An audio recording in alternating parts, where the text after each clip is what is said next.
عمر ولی صاحب ہیں جی، انہوں نے سوال بھجوایا کہ قرآن کریم کی تلاوت سننا فرض ہے، تو امام کے پیچھے فاتحہ کس طریقے سے اور کیسے پڑھی جا سکتی؟ تلاوت جو ہے نا قرآن مجید کی سننا، یہ جو مسلکن لوگ کہتے ہیں کہ جب بھی قرآن پڑھا جائے سننا، یہ غلط بات ہے. یہ کسی عالم نے نہیں کی، نہ ایسا ممکن ہے. لوگ کاروبار کر رہے ہیں، اسپیکروں پر مولویوں نے تلاوت شروع کر رکھی ہے، لوگ کاروبار چھوڑ دیں. نہیں، کوئی ایسی تلاوت سننے کا حکم نہیں. صرف 2 تلاوتیں. قرآن پاک کی آیت جو نازل ہوئی وہ تو خیر ہمارے قرآن پڑھنے کے بارے میں نوائی نہیں. اللہ تعالیٰ نے رسول کریم علیہ السلام اور صحابہ جو قرآن پڑھتے تھے تو کفار شور و غل کرتے تھے. انہوں نے یہ آپس میں طے کر لیا نا، لا تسمعوا لہذا القرآن والغوا فیہ لعلکم تغلبون، سنو ہی نہ، شور کیا کرو پھر ہم بچیں گے ورنہ یہ جادو ہے.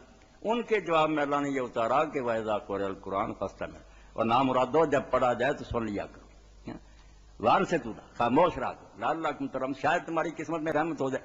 کفار کی بات ہے. مسلمانوں کا کیا معاملہ نماز میں، اس کا اس میں ذکر نہیں. خواہ لوگ اس بحث میں لے آتے ہیں اور پھر یہ ظلم بھی کرتے ہیں کہ جن نمازوں میں امام کو آہستہ پڑھنے کا حکم دل میں، وہاں بھی اس آیت کو چسپاں کرتے.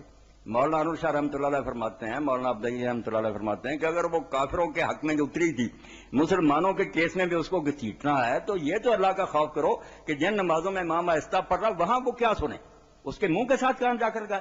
جہری نمازوں میں تو کوئی بات چلو تھوڑی بہت بن گئی، اونچا پڑھ رہا آپ کہیں جی سنو، جب وہ پڑھی دل میں رہا اس کو حکمی دل میں پڑھ، وہاں یہ آیت کیا کام دیتی؟ بالکل دھاندلی اور ظلم. رہ گیا کہ لوگ جو فاتحہ پڑھتے ہیں کیوں پڑھتے ہیں؟ اس کی وجہ یہ ہے کہ وہ کہتے ہیں قرآن مجید جو امام پڑھتا ہے نا ہم اس کو سنتے ہیں، مگر سورہ فاتحہ کا حضور نے استثناء کیا کہ جب آگے قرآن پڑھے فاتحہ سن.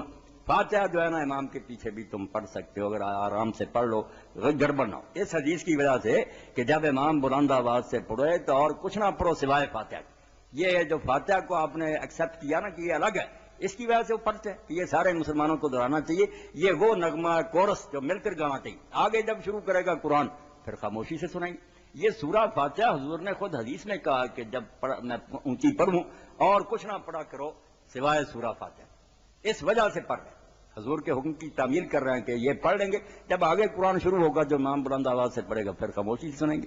زور اثر میں سورہ فاتحہ بھی پڑھیں آپ اور اس کے ساتھ صورتیں بھی پڑھیں. جب تک امام رکوع نہیں کرتا پڑھتے جائیں، ایک صورت ختم ہوگی اور شروع کر لیں، اور اگر شروع کیا درمیان میں امام جھک جاتا جھک جائے. سری نمازوں میں جن میں امام دل میں پڑھتا ہے وہاں چپ رہنے کا کیا توقع؟ کوئی عقل کا جو ہے واقف آدمی بتائے کہ کیا اس وقت خاموش رہنے کا توقع ہے؟ سوچتے رہتے ہیں کہ کب اللہ اکبر. تو اس سوچ کی بجائے بہتر نہیں سورہ فاتحہ پڑھے. اور اس لیے بڑے بڑے حنفی اور مالک نے کہا کہ انصاف کی بات یہ ہے کہ سری نمازوں میں سورہ فاتحہ اور سورت بھی پڑھنی چاہیے. جن رکعتوں میں صرف فاتحہ پڑھی جاتی ہے یہ تو مولانا تقی عثمانی، ظفر احمد عثمانی، عبداللہ لکھنوی سب کہتے ہیں کہ سری نمازوں میں تو خاموش رہنے کی کوئی وجہ ہی نہیں.